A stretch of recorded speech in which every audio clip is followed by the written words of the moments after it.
I'm always controversial. That's why people love me or you hate me. I couldn't care less if you hate me. There was a bit of backlash from that conversation, but like that was a blessing in disguise to the Western Force. You really tested your love of the game, tested your routines, your habits, and your attitude. My protein shake, bro, is next level. I hit 8,000 calories for the day. Wow. Oh no.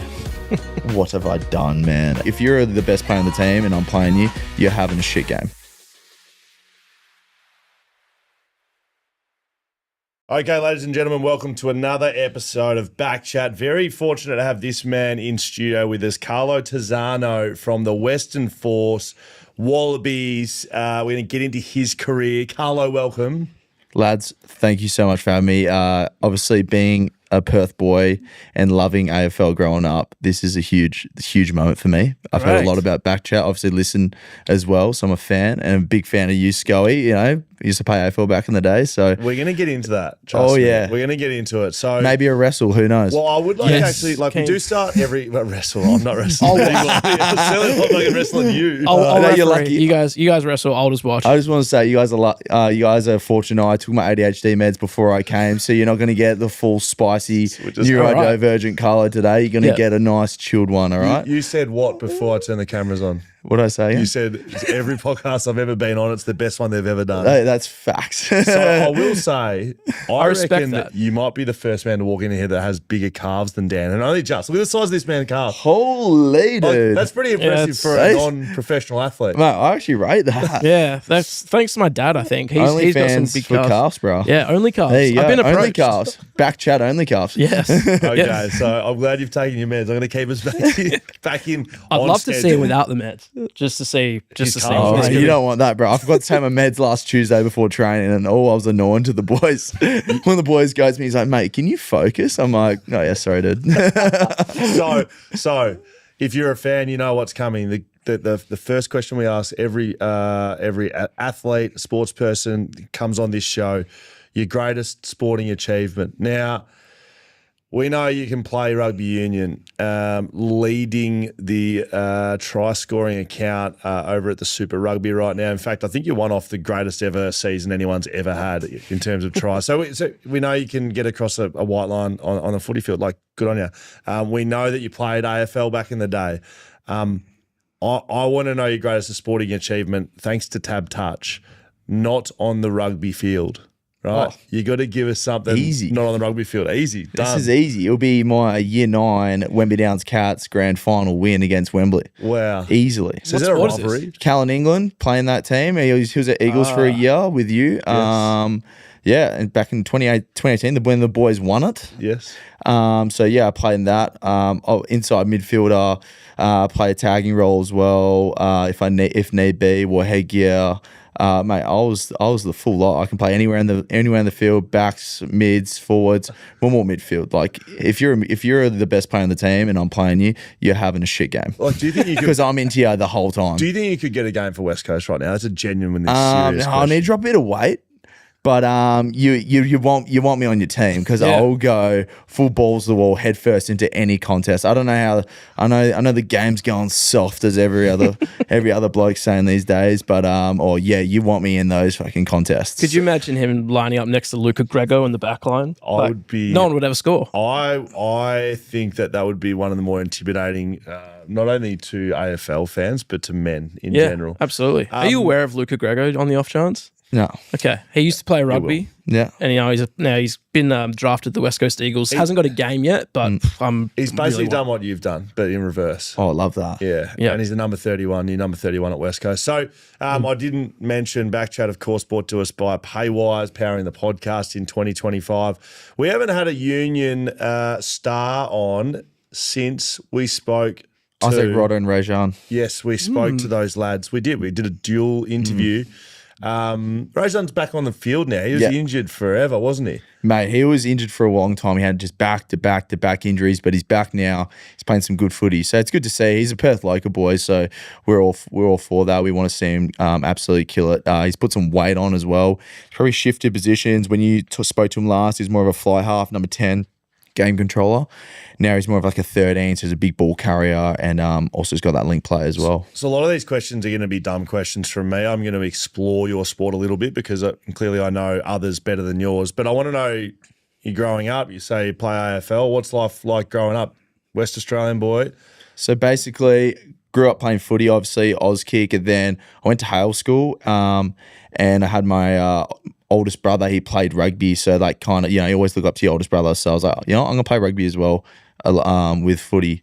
And yeah, I just fell in love with rugby, just loved contact. I'm the second youngest of 4 boys, so obviously there was a lot of WWE going on in my house, a lot of wrestling, a lot of fighting. So the contact aspect of rugby, which I loved, but I also love the contact aspect of AFL, how like it's just man on man, you can get in scruffles and all that. Do that in rugby, they just show you a card straight away and it just makes it boring. Yeah, right. So are they getting a bit soft at Union as well? Yeah, my game's going soft. In Union, do you have your like a direct opponent that you're going at a fair bit?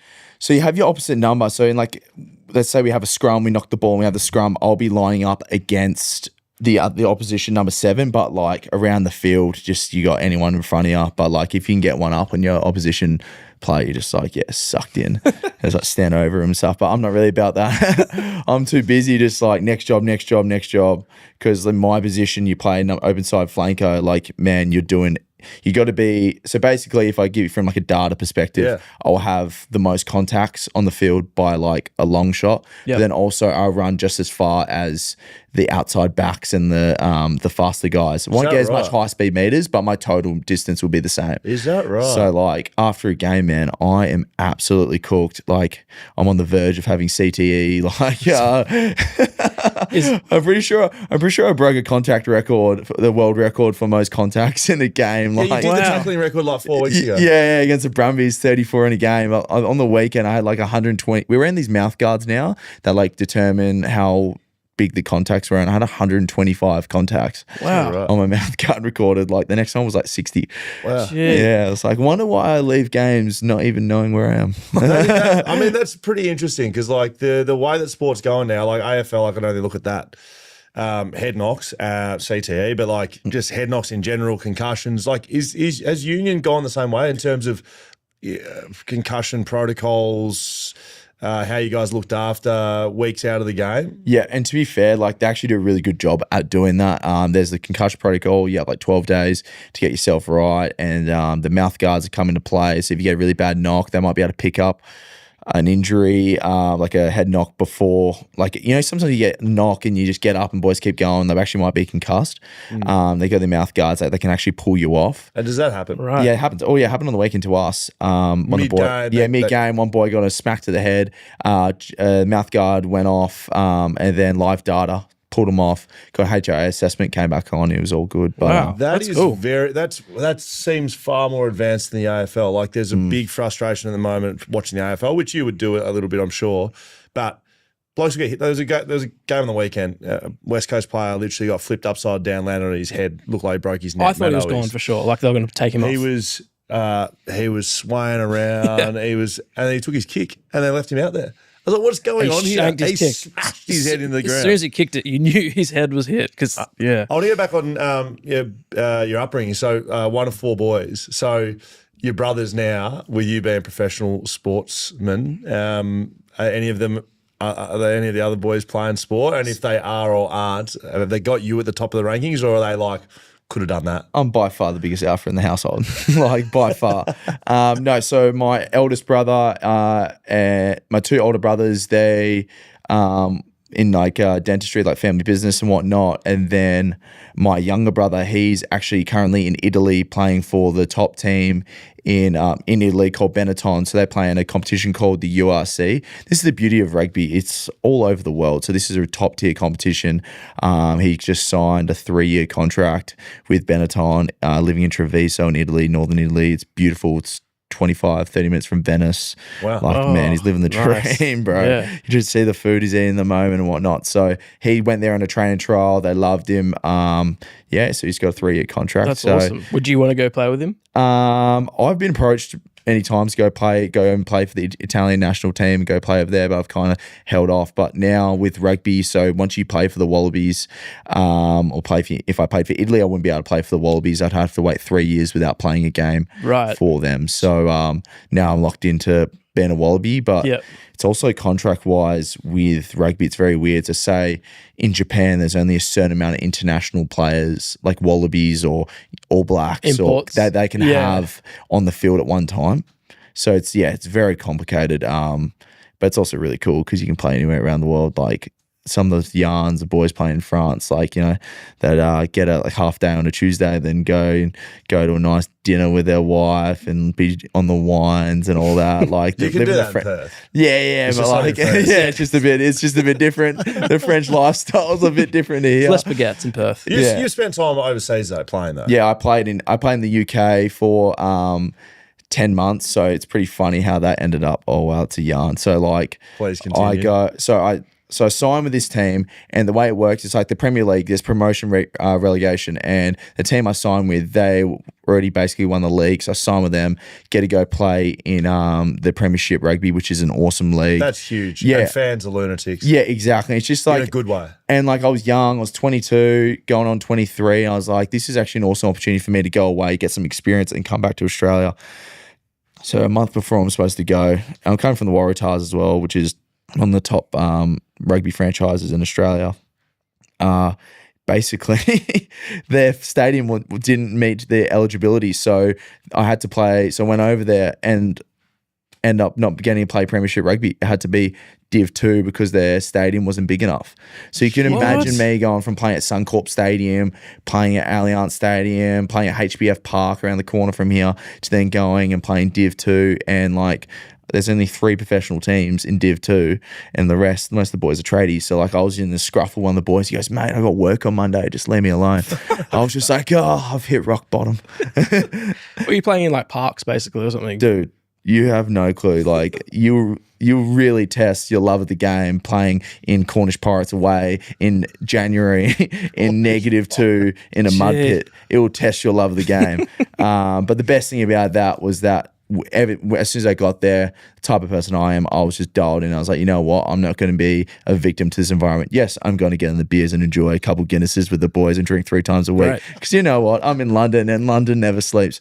But I'm going to play. I'll make sure I'm going to stay on top of all my extras, all the little things I like to do to plan my weeks and whatnot, to be a professional and keep progressing and getting better every week. But yes, I was sinking piss very regularly, which is very out of character for me. But ended up playing some good footy. Then made my way back to the Force, get out of my contract early there. But fucking hell, it was fun, man, playing over there. Like the footy was awful, but man, London is a spot, bro. like holy heckers, it is fun. What sort of I just imagine like walking into a club like that, like not only you would have been disappointed, but the club would have been like, what is going on here? Like we've won promotion and now we're back on the park. This is the thing, like, so I get there, I'm like, you're really optimistic. This club is backed by like a very wealthy owner. What's the club? Ealing Trail Finders, backed by a really wealthy owner. There's some good players there as well. So I rock up there. I'm like, okay, they're not getting promotion. That's all right. We're going to win this year. We're going to go up next year because they're going to have the stadium in place.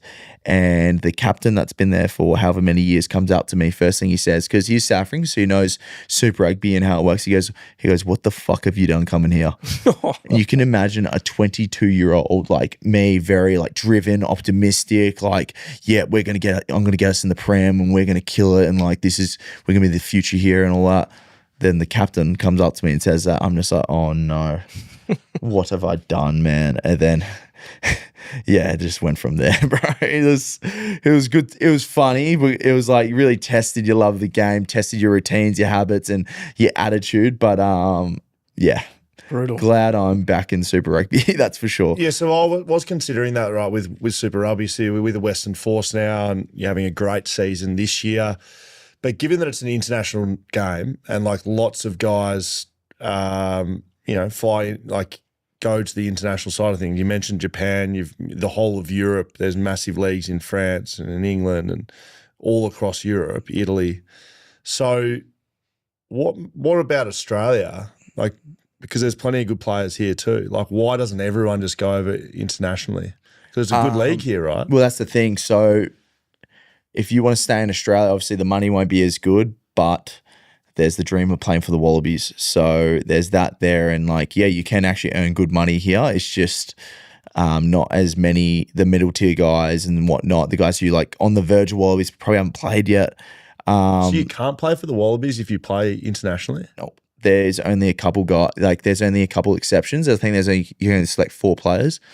So yeah, right. So you got to be like the best in Australia if they're going to let you go and play in Japan, for instance. And then you got to be one of the best players in the world to be doing that. So like last year we had Samu Karevi, who's an unbelievable player. Will Skelton, you should see this dude, man. Will Skelton, he is like 6'6", 6'7", weighs 135, 40 clicks, moves well. Like, dude, you don't want to run into him. So we had him come in for spring tour last year, our November tour. It's like guys like that come in usually. So there's only about 4 of them that come in. But the Wallabies coach this year made it very clear that if you sign elsewhere, like you're not going to play for the Wallabies. It's big. Yeah, it's big. So a couple of boys have signed this year and they've been told they're not going to be playing. But then again, we got the Lions. So I feel like they might also pick the best squad possible because the Lions only tour British Irish Lions. That's for the people that don't know, that's Ireland, Scotland, England, and Wales, the best players from all those countries. Yeah, it's basically a super team, and they tour South Africa, New Zealand, and Australia every 4 years. So, and every 12 years they come to Australia. So that's a big game to play in. Oh yeah, three match test series. They play every franchise as well. Is the Bledisloe Cup bigger than that? As British Irish Lions, it goes World Cup. Cup, playing a World Cup final. Yes, there's a Wallaby, right? Yep. Yeah, that is the meta. And then you go next step will be playing in a 1-to-1 decider with the British Irish Lions. That's the next big thing. Right. So that's on the calendar this year. That's on the calendar this year. Isn't that in Perth? There is a game in Perth with the Lions and the Western Force, right? And there is a game for that, but then there's no test matches. The test matches are in I think Sydney, Brisbane, and Melbourne, maybe. Great. I think it's at the MCG actually. So this year's a big year for someone like you. This is a big year for you. Yeah, the next 2 years. So it's got British Irish Lions, and 2027 we got a home World Cup.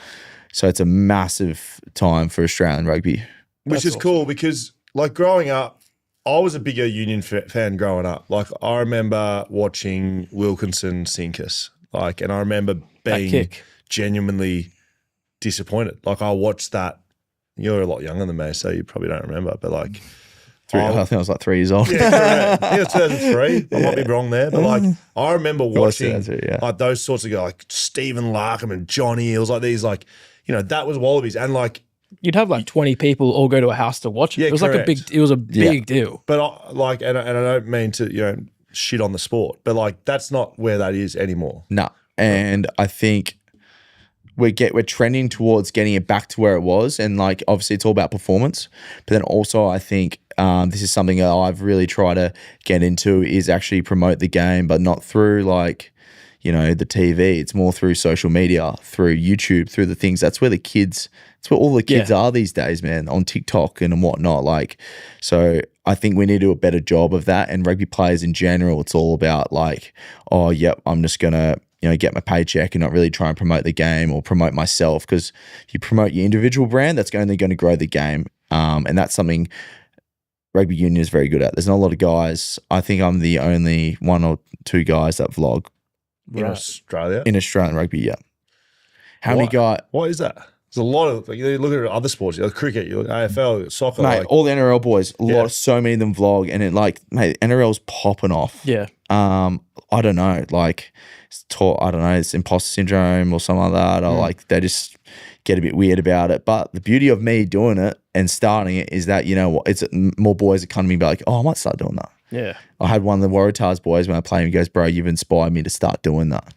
And like that's what we need in the sport because we need to keep the junior numbers. We have more kids playing, more kids that want to be Wallabies means more bums on seats. More bums on seats means more money coming in, more sponsorships. More sponsorships means more money in our pockets. So, totally. So what you're talking about for people that don't know, you've got your own vlog. It's on YouTube. Basically, like, and tell me if I'm describing this wrong because I've watched a couple of them. It's just a big mashup of what your week looks like. Yeah, literally just my game week. So I'll start filming on maybe from a Sunday, Monday, and then just go all the way through the game. And then, upload it on Wednesday. People love that stuff. Like the behind the scenes things, I'm not shocked. I'm not surprised anymore, but people are just so interested in what your week looks like. The game's like interesting, but like tell me what you ate yesterday. You know, like that stuff. Man, yesterday the game when I had about all these people flocking around me. Everyone was saying, "Oh, I love YouTube," or "I love your Instagram," or "Thanks for replying to me on TikTok." So I make sure I reply to everyone. If someone sends me, kid sends me a message asking me a question about something, I want to reply to them because I want to help them out. Because at the end of the day, I just want rugby to be a great sport in Australia. That's all I care about. And and it starts with trying to get kids more involved, more engaged with it, and I had parents come up to me say, "Oh, we love your vlog. We watch it as a whole family." Like, oh, nice. But the beauty is that at the moment, like the Force boys are getting around it. Like you can imagine how awkward, how hard it'll be for me to get good content where if the boys would just get into me the whole time or put it away. Yes, they love it, man. They love getting around it. Boys like, "Oh, when am I getting on it?" and stuff because it's real. Like, I think like I've been in similar situations. You would know this is new age media, right? Like what you're doing. This is what anyone around the world who's paying any attention to any media, this is what it is, right? So 10 years ago, you would have been like piss off, Carlo, like put your camera away. But now people get it because everyone's just on social media and effectively you're rolling that out. And I just think it works because it's real. Like all you're doing is you're not interviewing players. You're not trying to stitch anyone up. If they stitch themselves up and it's funny, great, right? But they know you. They trust you. You're a teammate. They know that what you're putting out isn't, you're not in the showers. Yeah, with the lads. Not making a R-rated cut, but like you're not trying to like piss anyone off. You're just showing what your life's like. Yeah, and it's good. Like it's good. And like there is some funny parts I have that I have not put in because that's more for the boys. And like for me, I'm more thinking like, man, like how cool would it be to have this? Yeah, it's online. Everyone can see it forever.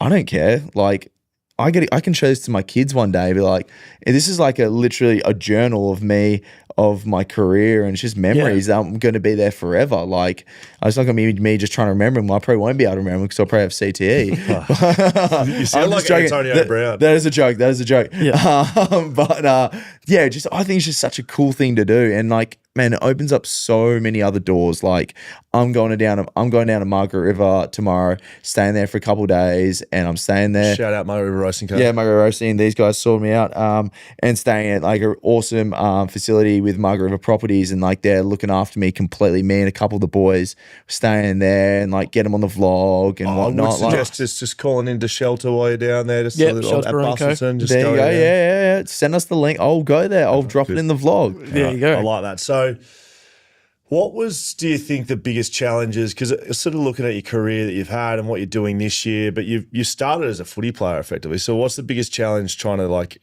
is it going into rugby union from a footy background? Is it it doesn't sound like it's the contact. You kind of always loved that. Is it the weight and the gym work that you got to do, like the strength side? Yeah, two completely different games. This is why I have so much respect for a guy like Carmichael Hunt, who went from rugby league to AFL, then he went and played rugby, went and played rugby union. He did like too. The change of body composition there, man. Like it's crazy. So, what was the biggest challenge for you? Putting weight on. I think like I used to be when I was in year 10, whatever. When I was playing AFL, I was like 70 kilos or whatever. Then I started dialing in the gym, got to 75, then got to 86, got to 94, and then went up to 100 for a bit, then went back down last year because my body was cooked.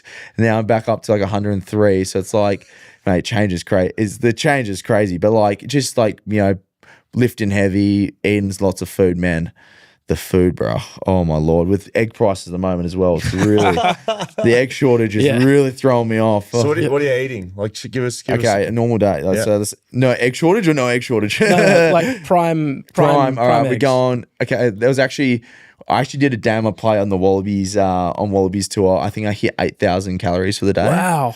I'm terrible with calories. That's so crazy. It doesn't mean anything to me. So I think, isn't it like 2,000 is like the average intake, 2.5 right? or something. Yeah, I hit 8,000. Like we're talking 6 eggs for brekkie. I was gonna say, how you doing that? Yeah, 6 eggs, couple like 3 pieces of fruit toast. Also go on maybe yogurt, and then go in before training. I'll have like whatever snacks are around. Let's say corn, those corn thins with like peanut butter, some honey and bananas on it and whatnot. A couple of those, peach cup, energy gels, these like little energy things, these other energy little bar things you eat, and then come back lunch. We're talking. Oh, we haven't even gone to lunch. Yeah, This now is we're on lunch. pre-lunch. Yeah, now we're talking lunch. We're talking big plate of protein. We're talking all the carbs in the world. So like pasta and chicken and steak. Bro, whatever you can think of, I'm eating it. Then we got, bro, my protein shake, bro, is next level. Like, I'm putting olive oil in this thing, man. Like, that's how I'm trying to jack up those calories. Half a tub of peanut butter to the point you can literally see the oil from the peanut butter and the olive oil. All like, man, I think my shake is like 1,500 calories. Like, how do you drink that? Oh, dude, you feel sick. Man, I just forced my way through it. When I was putting weight on year 12, man, I was eating till I vomited. Like, I was just so dialed in. Like, I'm putting weight on. I'm moving from the back line. I'm dialed in on rugby. I'm not playing AFL anymore. I'm moving from the back line to the wing, so you're a lot faster and whatnot, to becoming a forward. So you're be a bit bigger and make more tackles and more contacts. So, man, I was eating like 6,500, 7,000 calories in year 12 at school. I'm 17 years old, and I was puking some days, but just eat the vomit back up, you know. Get the calories in. Come on, man. Double it. Calories is so, man. So there is a saying in AFL, you bloody clown, right? So there's a saying in AFL, forwards sell memberships. And when I say AFL, I say it's my saying. Forwards sell memberships, mids sign sponsorships, backs win premierships, right? So the forwards, everyone goes to watch them. The mids, that's when the money is, right? You go on the brand deals. And then the backs, like, they're just the boys. Yeah, the boys. What is it in rugby union? Like, who's on the big money? Who just is so necessary to win games of football? Right. And then who's there? Who's there? Like I'm assuming the outside backs. That's why everyone comes to watch. Yeah, so the outside backs, like the 10s as well, the fly halves, the playmakers, the generals, they're like the pretty boys. Yep, great, perfect. Yeah, so they're the pretty boys. But then you got, this is actually will throw you off a bit, but the tight end props, the number 3s, the scrum in rugby is the most important thing. If you have a shit scrum, you're not winning games. So tight end props are who? The guys at the front of it? Yeah, the big boys, like they're earning bulk cash, bro. The tight end props in France, you're a good tight end prop. Like a tight end prop in Australia, 10 yellow two, but one of the best scrummagers in the world, who is earning like $1 million a year. So these guys are like tall, jacked. Yeah, it's maybe 6'3". 10 yellow two doesn't gym. He'll go on the bench press and bench 200 like this. I have a video of me trying to tackle him, 5 meter run up, and just smoked me. I'll show you after. So like, they're the money men.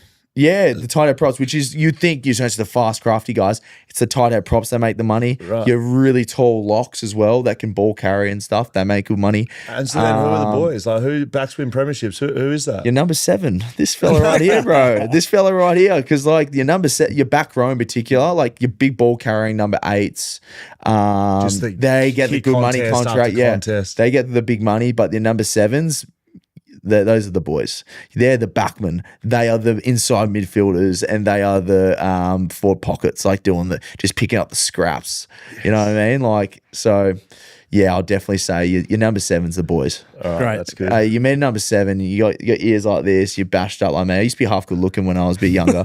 Now I'm a bit bashed up. So the numbers actually reflect the positions as well. Yeah, 100%. I don't know if I like that about your sport. Yeah, because, mate, if it was my number, I'll be number 2, Mark Lacroix. Mate, born second of the second 2000. Like, come on, dude. Yeah, wow. Like, that's me. But you don't get any choice. You get your don't position. Get any choice. But the funny thing is, because I'm I'm quite short for my position, and the number 2, the hookers as well, they're like very similar to a number 7. I've been told every single scrum coach, forwards coach I've had, they eye me up like a snack, licking their lips, going, "Ever thought about playing hooker?" I'm like, no, mate, that's where I draw the line. I've moved from the back line, the pretty boys, to the boys position. I'm not going to the front row. Yeah, fuck that, dude, because they scrum hard. Like, no way. So you mentioned Mark Lacroix. Are you a West Coast fan growing up?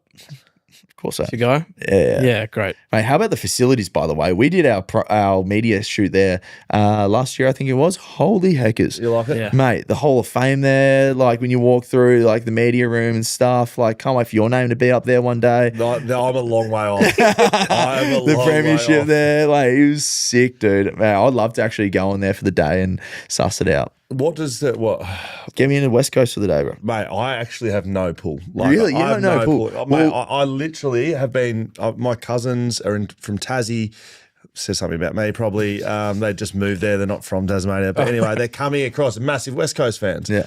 and they want to go and like tour the facility.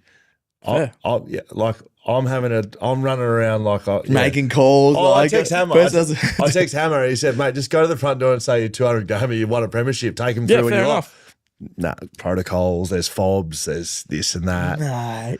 So I Well, don't have a lot of pull. well, you know what? I got a lot of pull, and this is a formal invite for VIP experience access to Force home game for you guys here at BackChat Studios. Absolutely love that. You best believe I got some pull, off contract, so I can kind of pull strings a bit at the moment. Just put us in the next contract for. So can we speak about this, right? So, and you can divulge what you want. I'm just like chatting to you for a brief period. I feel like we're going to get the whole lot of it straight out. But how we sort of met, I've been chatting to you on 6PR. We had a Wednesday little slot, and I've thoroughly enjoyed it. So when the opportunity came in here, I was like, let's do it. We had you on last week, and you are out of contract. And Oscar Allen's sort of thing was going on at the time. So I just sort of threw out a question like, how are we looking for contract at Western Force? And you just absolutely like took it, front foot drive, straight through the covers, like gave it a little bit. How is that whole situation going for you? And how, like, holistically do you look at that as a player within the rugby, like within Super Rugby? Like, how is that all sitting, both for yourself personally, and how do you look at it as a league? Yeah, right. So basically, there was a bit of backlash from that conversation. But like, to be honest, like it's the situation. I am off contract. I do have a fair few options on the table at the moment. Force, obviously for me, I want to stay at the Force. There is a contract there, and that's something they wanted me to clarify, and I'm clarifying that now. There is an option there, and I do want to stay, but it also needs to make sense for me and my family. At the end of the day, and we're working through that at the moment. Hopefully, something, we'll get something done. But at the end of the day, I just want to play footy. That's what I've been doing, doing my thing. That's what I found really interesting about your answer. Like, you were just open and honest about it. And I think it's a really good example to compare to. Like, Oscar Allen was caught having a coffee with a head coach. Now, that's not what we're talking about you doing, but someone that he played but the difference with how it was handled was like Oscar looked like he was about to break down personally. Oh my gosh. Whereas you, different situation, sort of, you're like, yeah, there's some backlash, but it's also how it is. Yeah. But is that a rugby thing, or is it? Or is it just a you thing? I actually don't know. I'm always controversial. Right. That's why people love. That's why people love me, or you hate me. Yeah, but sounds like dishonest. I couldn't care less if you hate me. Because like in AFL, it's so hush hush. And they try and keep it so under wraps. That's same with rugby, man. Right. Everyone's very hush hush. But at the end of the day, it's the reality. I am off contract. There are options there available for me that I am genuinely considering. But I really want to stay in the Force, but it needs to make sense.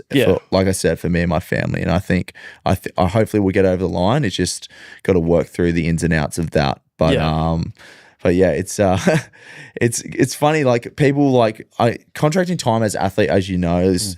It is tough, but mate, I love it. I love the pressure. It just creates another narrative for me. Like, obviously, there was a heap of articles that came out in the media about the offer in Japan that I've gotten and whatnot, and there was a lot of chat about it. Boys were coming up to me before the game, calling me the Yen Master, and saying konnichiwa and whatnot, and before the game, and some boys some people might get really thrown off by that, all the pressure. Mate, I was loving it. Went and played the best game I played in this year on the weekend in my belief, and that's all because I was creating the narrative. I was like, you know what? I'm adding more zeros to this contract. I'm gonna rip in as hard as I can for this team. All this stuff's going in the background, but I want this team to win as well, and by me performing well, that's what's going to happen. Yeah. So that's such an interesting point because I think what you've done. You can talk about it how you like. You can be honest. You can this and that, but it's all off field. In the end, if you don't perform, then you look like a clown. Yeah. Right. And Western Force, what are you guys talking about? And vice versa. So in the end, you have to perform regardless, and that you have done, good sir. So you are one try off with 6 weeks to go or 7 weeks to go. So when this comes out, you may have broken the record. Most ever tries for a forward, and then in Super Rugby history. So I've broken the Force record. Yes. first of all, actually broke the all-time Super Rugby tackle record in one game. We'll give credit for the defenders, the boys out there doing the tough stuff. Backs win premierships. Yeah, exactly. Defense wins premierships. That's our thing in rugby at the moment. Defense wins premierships. Yes. So broke the Force club record, franchise record last week, which was 9. Now I'm on 11. And then the all-time for a forward is 12. So need one more to equal that. And then the all-time ever is 16 tries in one season. For anyone ever. For anyone ever. So it's more the back score tries, the forwards do the tough stuff. So the pretty boys score the get the chocolates. But I guess I'm pretty and one of the boys. Honestly, I think it's like, mate, I think it's brilliant that like you're under, I think like enormous pressure. Like you're in a contract year, you've clearly got offers on the table, but you, in the end, that only comes if you can perform. Because if you go and have a shit year this year, then they all go away. Yeah, exactly. And that's the thing. Like at the start of the year, I wasn't being offered. So how it works is there's a max amount of money the Western Force can pay you. Well, they usually pay you if you're an Australian-based player, unless you're overseas player. It's a little bit different. Supermax contract. Yeah. NBA type. Yeah, that's basically it. But it's nowhere near that type of money. You should be a basketball. Yeah, I wouldn't have been rolling up in my little brother's car. I'll be in a Tesla or something. Who knows? It was Tesla that. Yeah, it was Tesla. That is Shout out Paywise. Yeah, shout out Paywise. But yeah, so basically, wait, I forgot what I was saying. Just the max contract. Yeah, sorry. And then the Rugby Australia from there top up the rest of your contract. So I'm at the start of the year, I wasn't getting any Rugby Australia didn't want to top me up at all. And then obviously, broke the record for tackles in Super Rugby. Then like, oh, this guy's actually pretty good. Yeah. Let's top him up a little bit. Then from there, just keep playing my footy and doing my thing. It's based off your performance though. Like, it comes down to like, play well. That's what it is at the end of the day. Like, you can say what you want, you can do what you want, but like if you don't perform on the field, it means nothing. Can you talk about playing for Australia? Mate. That's something that not everyone gets to do. Yeah, mate, it's pretty cool. I remember it's pretty funny. So I was playing the week before I versed the Springboks, two-time world champions. They won the last 2 World Cups. They have by far the best, most physical team in the world. 2 weeks before that, I had 5 weeks off. So Super Rugby finished. And then I was in the Wallabies extended squad. I got told I was only 94 kilos and I got told, mate, you're way too light. And I was like, sweet, what do you want me to be? 98. Oh, I want you to be 98 kilos, 98 to 100, whatever. That would be happy. And I was like, sweet, I can do that. 2 weeks later, I was like, mate, all I need is 2 weeks. And like, oh, well, yeah, we're not going to select you because you're a bit too small. I was like, sweet, mate, whatever. I'll grind away. Week and a half later, 98 kilos. Send him a photo. Send Joe Schmidt, one of the best coaches of all time, send him a photo of my weight. Said, mate, good to go, ready, feeling strong. I got the WhatsApp How'd messages. You do it? How'd I do it, mate? I just ate. Well, like Super Rugby, I didn't miss a game last year. Super Rugby, I played pretty much every single minute. I topped the tackle count for the year. We didn't have a good year. I topped the tackle count for the year of like 40 odd tackles, and I only played 14 games. The next guy was Dalton Papali'i, who's another open side flanker, one of the boys. He played all the games, plus he played finals. I didn't play finals, and I was still top the count by like 40 tackles. So sorry, off the back of the photo, did he play her? So basically that's why I was so light, because I was in the wars. You can't gym like after you make 20 tackles a game, like your body's cooked. So all I said to him, all I need is 2 weeks off. Had 2 weeks off, put 4.5 kilos on, send him a photo, and then the next week, the starting Wallaby 7 got injured, hurt his thumb, and they were going to announce the squad the week after, and I just kept putting weight on, got to, I think it was like 101.5, 102, and then I was playing club rugby for like waffle level, basically, probably even lower than waffle level, to be honest. Like, North Beach, almost. Yeah, literally, I was playing for UWA against Wanneroo, and we had our awards night the night before. I was so maggot, and the head coach was there because we won a couple of awards. I'm like, you know what? I don't get maggot often, but I'm gonna send it here, send a season, whatever. I'm so blue, and the head coach comes up to me, he goes, "Hey mate, you wanna play club footy tomorrow?" I'm like, "Not really." He's like, "Mate, we need you." I'm like, "All right. Give us a little cash and I'll do it." He's like, sweet. I went and played 20 minutes, and then the week after, I versed. So I went from playing Wanneroo. We're talking like what footy team equivalent? Wemby Downs club footy team, and then I end up playing the best team in the world. A week later. Did ya? And I started play 80 minutes.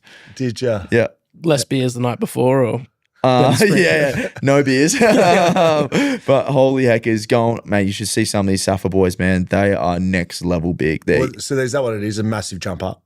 Like, oh, yeah. Obviously from Wanneroo, but I just mean in any level that you've played. Oh, yeah. So, like, Super Rugby, the thing about Super Rugby, it's very, very fast. Very fast footy, very expansive. It's fun to watch. International rugby is physical. Like, you don't need to think a lot in international rugby because you got Safas, they're just going to physically dominate you. Like, you don't have to think a lot. They just run straight at you because they just want to dominate you, stay on top of you, then they'll spin it wide. So, yeah, I played the best team in the world. From playing club rugby 1 week to the best team in the world. It's pretty funny, though. The coach got me in. When he picked me, he's like, you ready to go? I'm like, of course I am. He goes, all right, jump on the scales. Because obviously thought, oh, maybe he was lying, 102 or 101 and a half. I was just like, mate, I told you I don't fuck around. He was like, yeah, I love it, mate. And then from there, after that game, I was in the squad for the rest of the year. How'd you play that first game against Springboks? Yeah, good. So my first 4 games or 3 games first 3 games, I made 57 from 57 tackles. Versus Springboks, I played pretty well. Considering we got smashed by them and I didn't miss a tackle, which is pretty big. I was definitely proud because that was my game. My game was purely defense, and the beauty of this year has been I've been able to showcase my attacking game a bit more because we've been playing a bit better the Western Force, and I put a bit more weight on, so it's a bit easier to carry the ball and be a bit more dominant in my collisions and whatnot. If the Australian cricket team get the baggy green, what do the Wallabies get? Yeah, we get similar. So we get a cap. You get every game, you get a new jersey and stuff. So when I got announced, I was like, let's try. I wasn't nervous because I was like, everything I've ever done in my life has aligned to this moment. When I said I was 16 and I said, yep, I'm going to be a professional rugby player. I want to play for the Wallabies. I kind of set up my life for all my daily habits, routines aligned to that end goal. And just dialed in on it and eventually got it. I was definitely got tested a couple of times when I was playing Cornish Pirates away in England, maggot half the time. But I stayed reasonably on track and then ended up playing for my country, which is pretty cool. Well, I was wondering if there's kids listening along, right? What sort of adversity did you face during that period? Because it sounds like you're highly confident and you deliver on what you do, and you've got point A, which is 16-year-old, point B, which is playing for the Wallabies for your country. But that's not linear. It's not a straight line to the top, right? Man, I've had the craziest roller coaster of a journey. Plus, you add on being from Perth is not as hard now, but previously, we got the Western Forces there. I'm in school playing at Trinity College, just been expelled from Hale at Trinity College now. At Trinity, loving life, made the Australian schoolboys, and then Trinity said, oh, if this is what you want to be a professional rugby player, you can go train with them full time, because they invited me to come in. So still in school, I was training with the Western Force Super Rugby squad, which is pretty cool. It's like a kid in school going training with West Coast. I was loving it.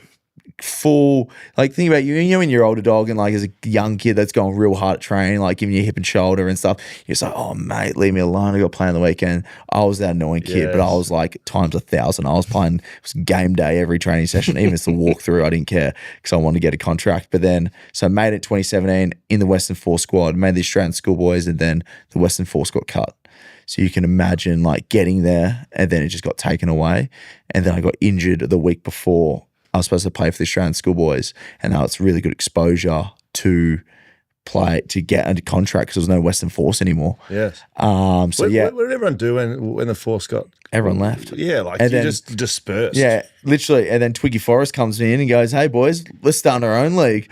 Here you go. Here's a couple of paychecks thrown all around." And Twiggy Forrest and Nicola, and they'd create their own league. And then COVID came, and that was a blessing in disguise to the Western Force, because then that was our invite back into Super Rugby.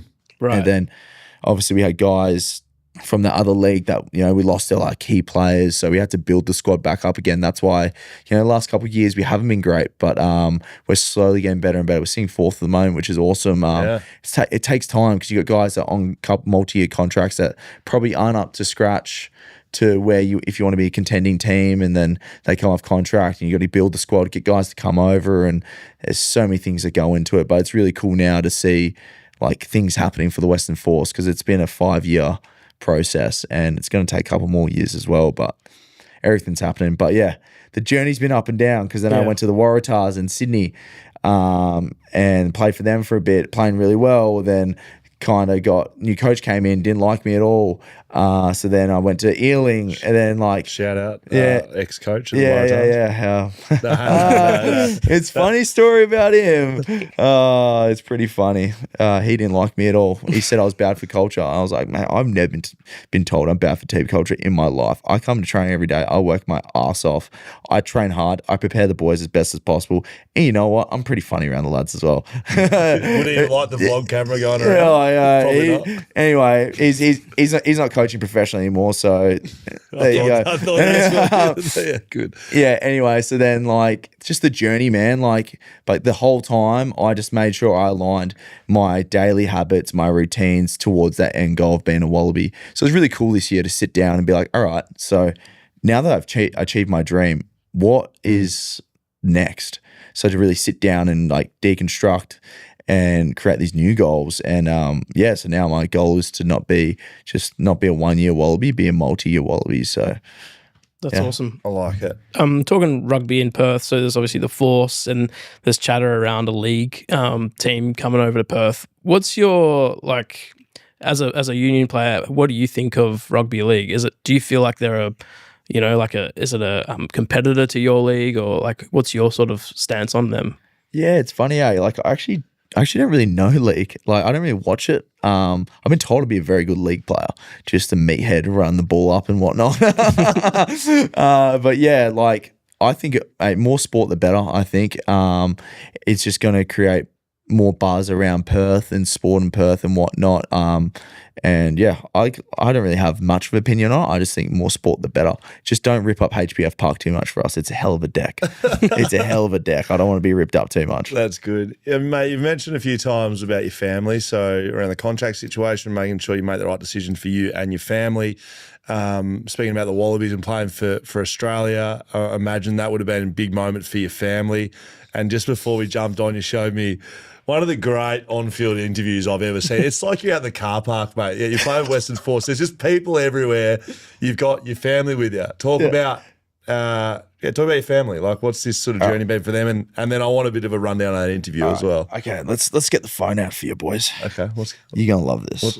This is Here we go.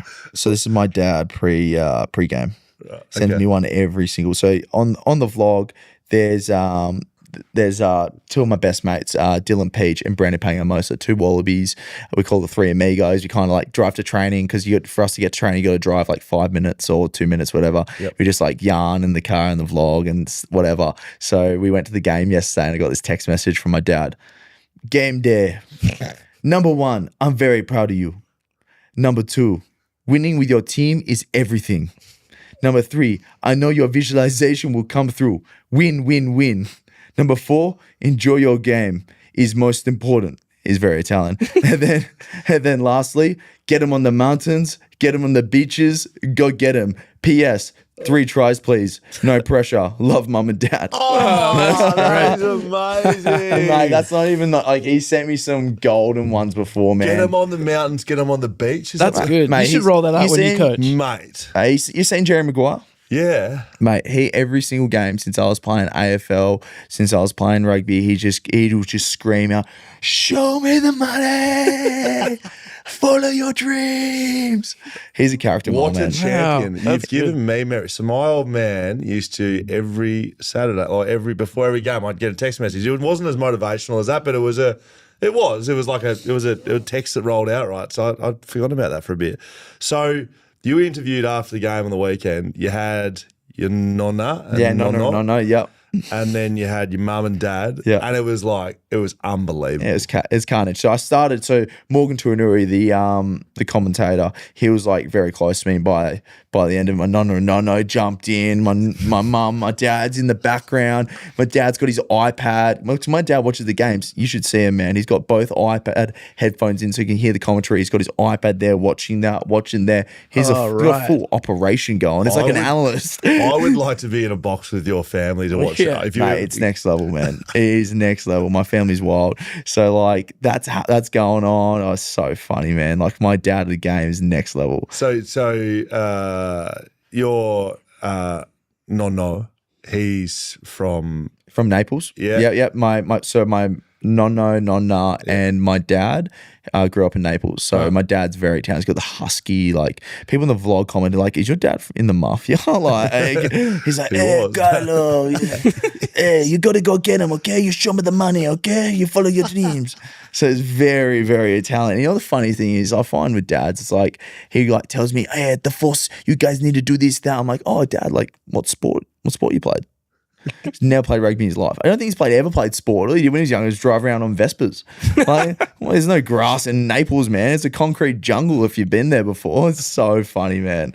But then my mum, she's more of the athlete, so she kind of gets it a bit more. But man, you should see my dad when I was younger playing AFL. He would come into the sheds at halftime. The coach would love it.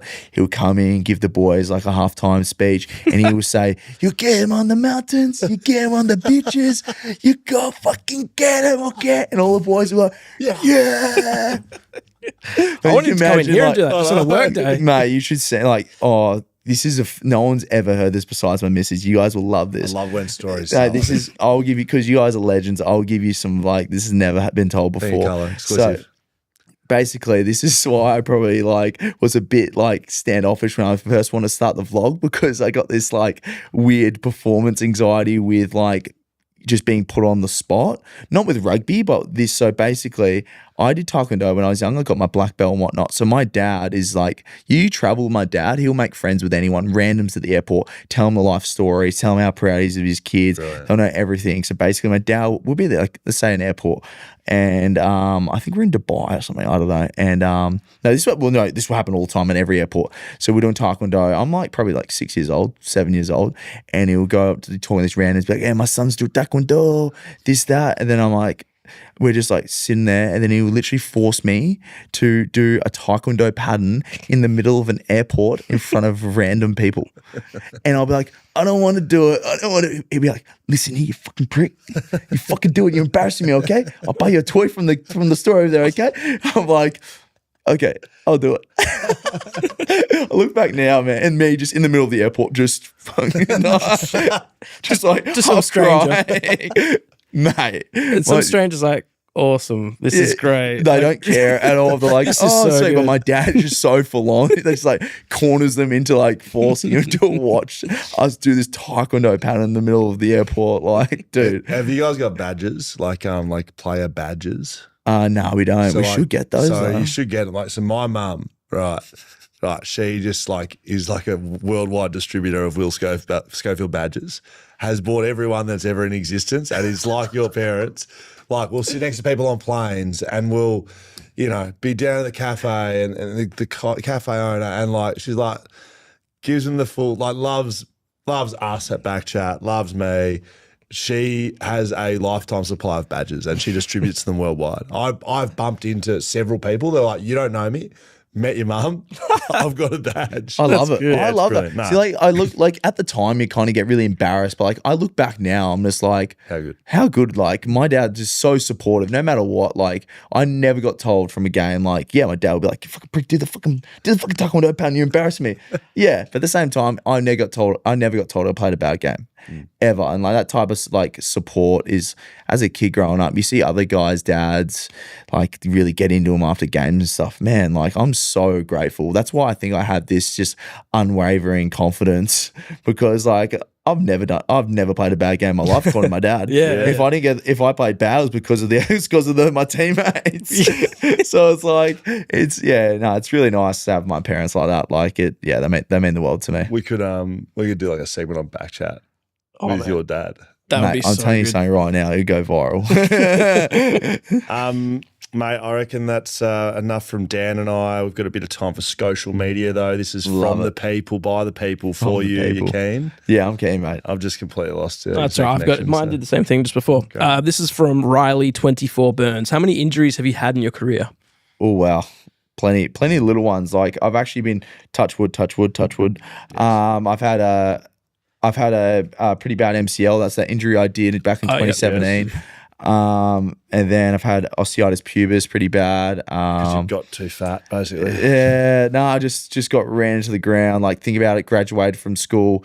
I was still in school training full-time professionally straight off the bat. And I didn't get a break for like 18 months. And then by the end of 2018, like I did my first proper preseason, Super Rugby preseason when I was 17 years old. So it's like, and I didn't get a break. I went straight into played every game, played like 30 games that year. So like, yeah, OP was through the roof. I shoulders, like just more in terms of like AC joints, nothing crazy, dislocated fingers all the time. I wear these little plastic guards. And the ears? Oh, ears, yeah, They're just ears, like mate. These are part and parcel of awful. I playing the drain these myself, actually.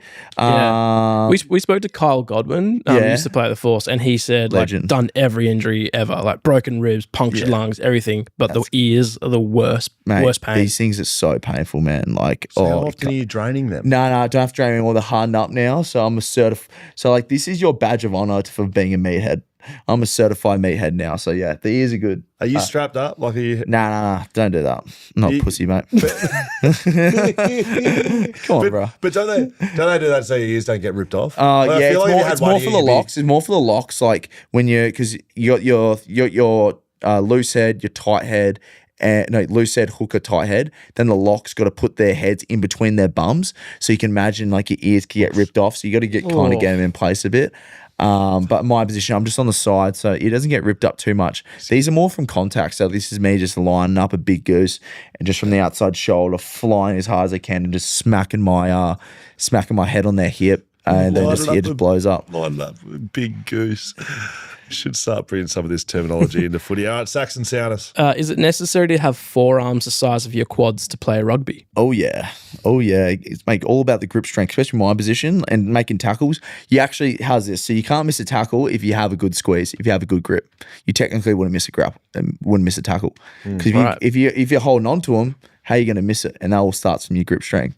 Can you, when you do the VIP walkthrough at Lathlane, at West Coast facility, could you run them through like a training drill and just help them learn how to hold a tackle, boys. please? I'll start wrestling them. Get me in there. Please get in there and teach them how to hold a tackle. I don't think you have the same facilities now, but early in my career, we would go to the Western Force, this is like 07 sort of areas, and do tackling drills in the sandpits.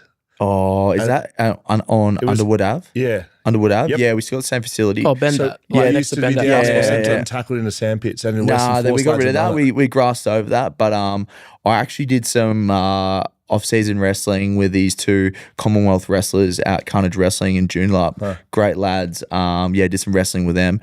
Oh, that's next level. Yeah, wrestling those boys. But mate, if West Coast want to get me wrestling a couple of the boys, happily, I just got to make sure they're going to give me time to put on my wrestling shoes. Mate, you know, this is me as a bloke to sum up to the fans. So we did wrestling in pre-season with the Western Force, and all the boys are rocking up wearing the rugby shorts, wearing their rugby contact shirts and barefoot. I rock up with proper professional wrestling shoes, and I used to do a lot of MMA and BJJ and stuff, wearing a rash vest and whatnot, just a full hundy and just wrestling boys, getting rear naked chokes and stuff. And I was like, oh, you kind of ruined the drill. I'm like, oh well. You're going to do some stuff with the Street X boys. Yeah, I've seen their stuff. It's cool, with Jack Della.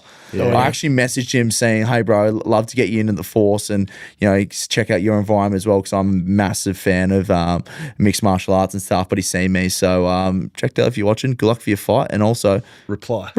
Yeah, very good. This is from Lcoats_fitness page. Hardest hit you've ever received and the hardest hit you've ever delivered, and who was it?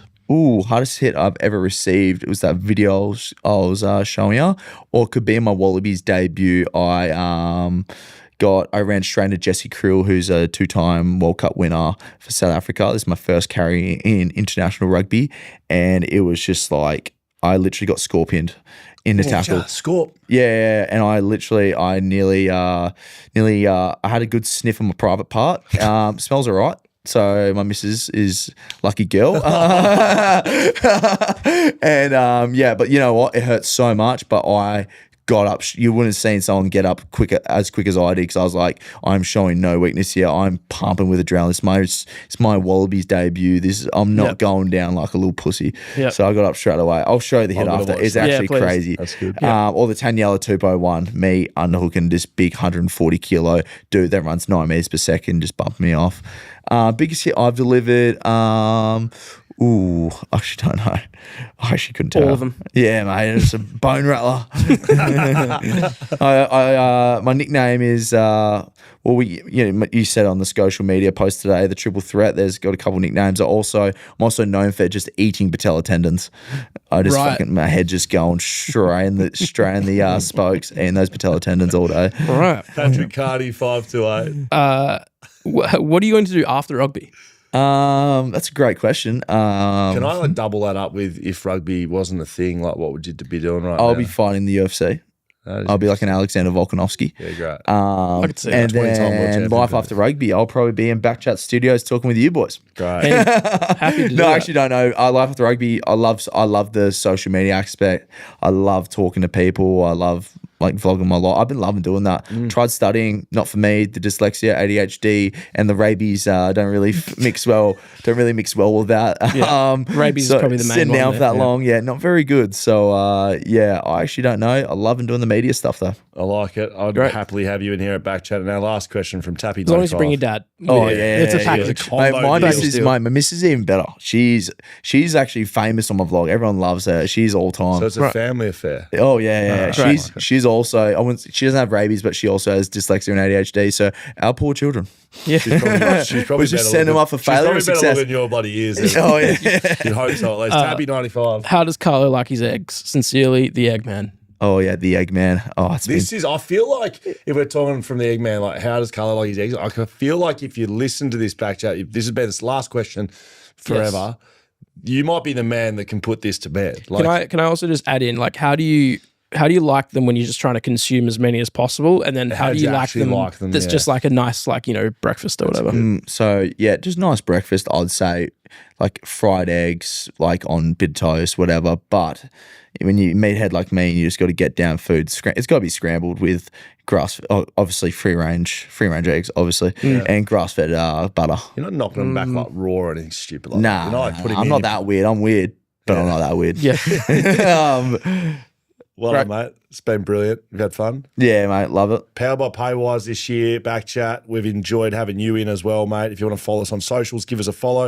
If you want to go and find Carlo Tizzano's vlog, what is it? Is this Carlo Tizzano on YouTube? Yeah, just Carlo Tizzano on YouTube. And the same on Insta and TikTok. So Big thanks to our sponsors, ID Athletic, Whippersnapper Whisky, Mamba Digital, TABtouch, Shelter Brewing Co. Go and check them out when you're down south next week, mate. Leadable Precinct.